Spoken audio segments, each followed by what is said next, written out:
Welcome back to AP U.S. History. This is part 4 in Chapter 11, talking about Jackson's presidency. Now, we left off by Jackson being opposed to the Bank of the United States. He will take upon himself his mission to destroy this bank because he sees it really for the rich and the famous, not for the ordinary citizen in the United States. Although the institution was a financially sound institution and it reduced bank failures in the United States, there's a lot of good things about this bank that which should have been thought out before Jackson destroyed it. Issued sound banknotes while the U.S. was flooded with depreciated currency. You could trust the banks because the Bank of the United States, because they had gold and silver to back it up. Spurred the economy by making credit and a currency available. They were going to make loans that made sense and the people could pay it back. They certainly were a safe depository for federal money. But Jackson doesn't believe it's a good thing for the United States, so he's going to decide before he gets a chance to veto it that he's going to move money out of the BUS, Bank of the United States, and put it in 23 pet banks in various states. Now, the intent of this was to weaken the Bank of the United States and eventually end it. And so he will transfer huge amounts of money from the federal deposits from BUS and put them in these banks. Now, Nicholas Biddle was the head of the president of the Bank of the United States. Doesn't take kindly to all this money being drained out of the Bank of the United States, and he's going to retaliate. He's going to force the hand of Congress. One of the things he's going to try to do is he's going to try to make these state banks pay back their loans to the federal government, the federal bank. Now, this is going to put a tremendous hardship on these state banks because many of them, because they've loaned out so much money to various people, they don't have enough money on hand to pay the Bank of the United States, which causes many of these state banks to go bankrupt, which reinforces Jackson's attitude that BUS is really a financial monster and that he needs to do whatever he can to bring it to its knees, and he will.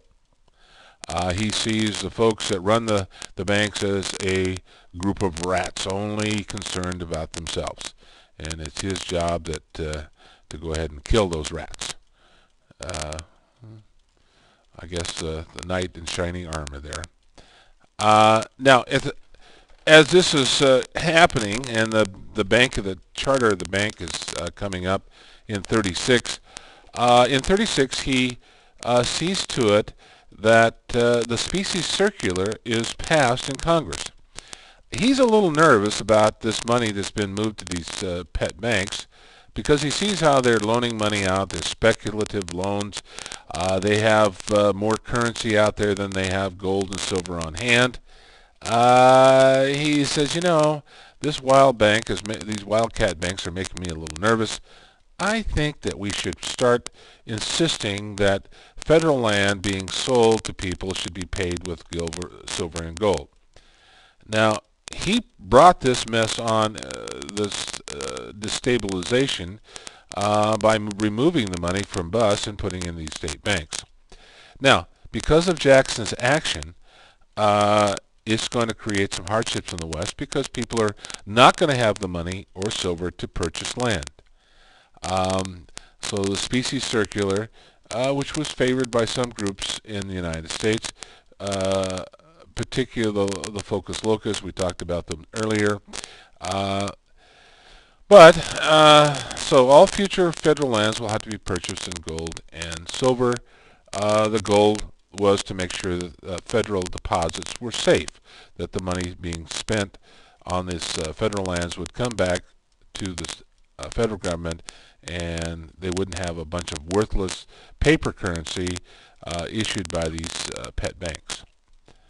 But as a result of the Specie Circular and other things, at the time, the ending of the bus, banknotes become pretty worthless because they're not backed by silver or gold.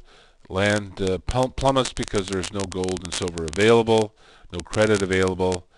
Businesses began to fail.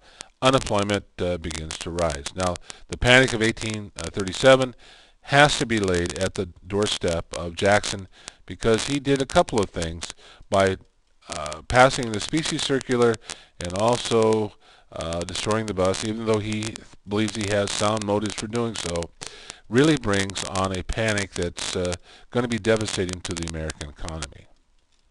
So those things have to be placed at his doorstep. Now, in terms of Jackson and Indian policies, he claims that he's an Indian supporter, although most of his life he was an Indian fighter. He doesn't really believe that Native Americans can live in the same locations as white folks.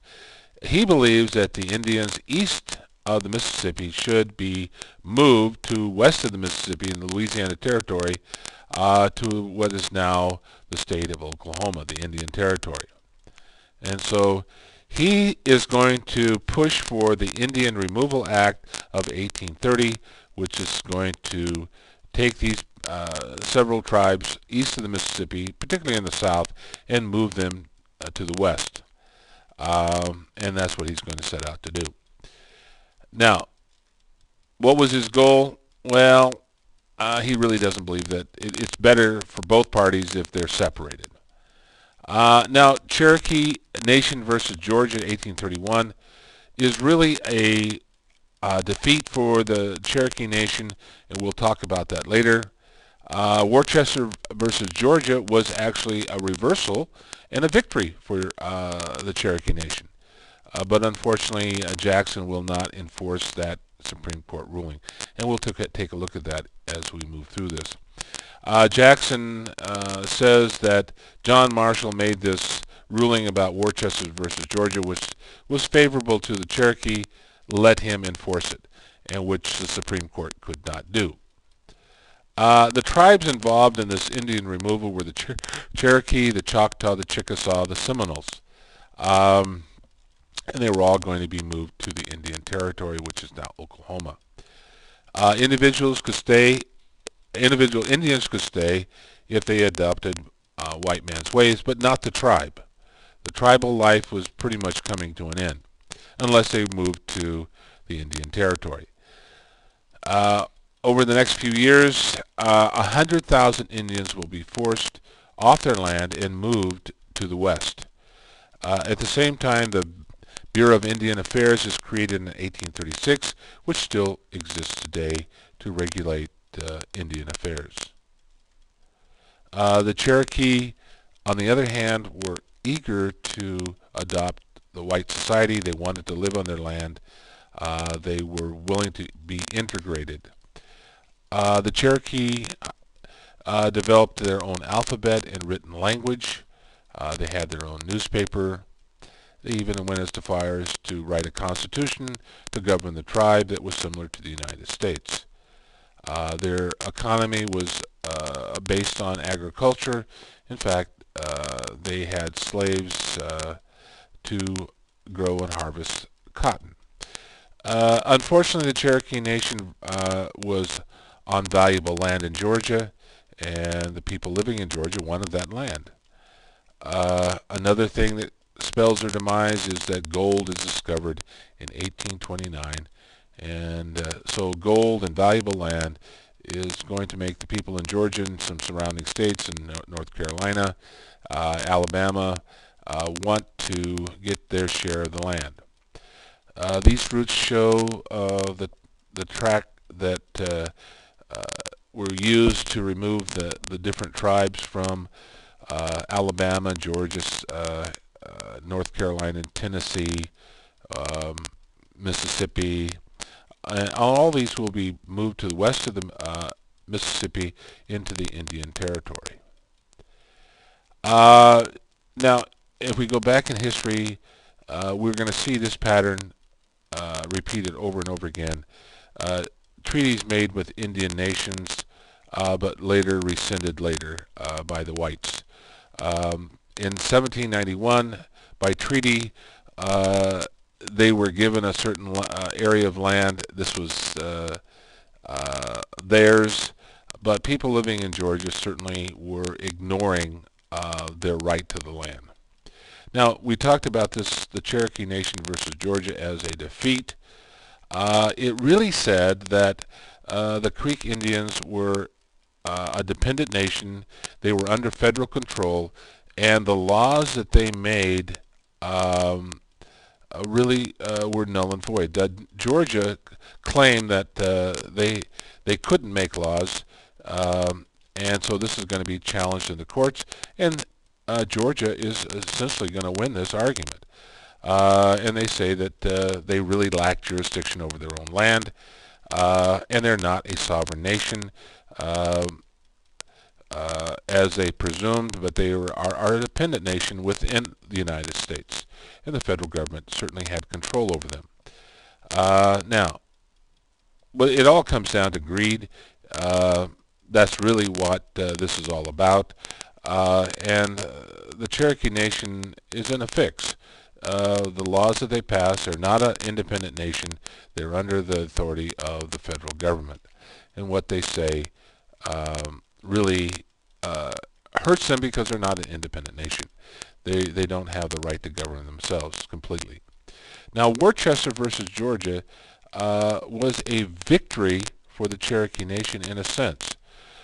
John Marshall ruled that Georgia law had no jurisdiction in the Creek or the Cherokee territory. And this came about because of a missionary named Samuel Worcester who lived among the Cherokee as a missionary. Georgia required that he take a loyalty oath to the state or leave the Cherokee land. He refuses. He doesn't think that Georgia has the right to make him take an oath. He's arrested and thrown in jail. Now, this court case gets to the Supreme Court, and the Supreme Court sides with Worcester and says that since the Cherokee invited him, they can invite whom they want to, and you do not have to take a loyalty oath. Now, Jackson doesn't agree with this decision, so he decides that, well, John Marshall, you made this decision, but I'm not going to see that Worcester gets out of jail. I really think that Georgia has some jurisdiction over these people that go there, and so this is a major blow to the Cherokee because they realize that the federal government really is not going to uphold any claim they have, and old Worcester stayed in jail.